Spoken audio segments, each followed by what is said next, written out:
प्यारे भक्तों, शांत रहो, क्योंकि जो आज तुम्हें अनदेखा कर रहा है, जो आज तुम्हारी मेहनत पर हंस रहा है, जो आज तुम्हारे धैर्य को तुम्हारी कमजोरी समझ रहा है, वही कल तुम्हारी सफलता के सामने खामोश खड़ा होगा। जीवन की सबसे बड़ी परीक्षा यही है कि जब सब कुछ होते हुए भी तुम्हें कुछ दिखाई न दे, तब भी तुम भीतर से टूटो नहीं। शिकायत मत करो, शोर मत मचाओ, बस शांत रहो, क्योंकि श्री कृष्ण कहते हैं समय किसी का गुलाम नहीं होता, समय सिर्फ कर्म और धैर्य की भाषा समझता है। जो आज रो रहा है जरूरी नहीं वो हमेशा रोए, और जो आज हंस रहा है जरूरी नहीं उसकी हंसी सदा रहे। इसलिए मन को समझाओ, हृदय को थामो और आत्मा से कहो शांत रहो, वक्त सबका आता है।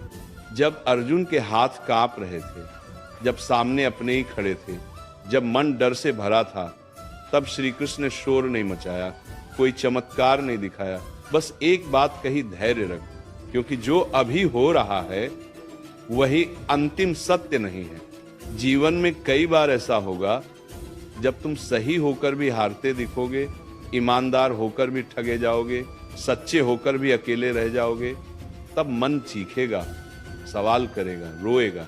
लेकिन उसी पल अगर तुम शांत रह गए, अगर तुमने अपने कर्म का दीपक जलाए रखा, तो समझ लेना तुम्हारा वक्त रास्ते में है।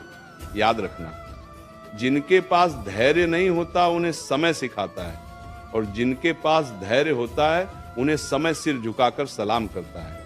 दुनिया तुम्हें तब तक नहीं समझेगी जब तक तुम्हारा समय नहीं आएगा, और जब समय आ गया तब तुम्हें कुछ कहने की जरूरत भी नहीं पड़ेगी। आज तुम्हारी चुप्पी तुम्हें कमजोर लग सकती है, लेकिन यही चुप्पी कल तुम्हारी सबसे बड़ी ताकत बनेगी।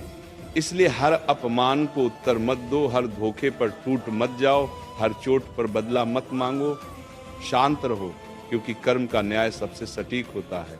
श्री कृष्ण कहते हैं, जिसने सब्र को पकड़ लिया उसने जीत को पकड़ लिया। जीवन में देर हो सकती है, अंधेरा हो सकता है, थकान हो सकती है, लेकिन अन्याय नहीं होता। जो तुम्हारे साथ गलत कर रहा है वो अपने हिस्से का फल खुद बो रहा है, और तुम अपने धैर्य से अपने उजाले का बीज बो रहे हो। आज भले ही फल दिखाई न दे, लेकिन समय जब देगा, भरपूर देगा, इतना देगा कि तुम्हारा अतीत भी चुप हो जाएगा। कई बार तुम्हारा मन कहेगा, कब आएगा मेरा वक्त, कब खत्म होगी ये परीक्षा।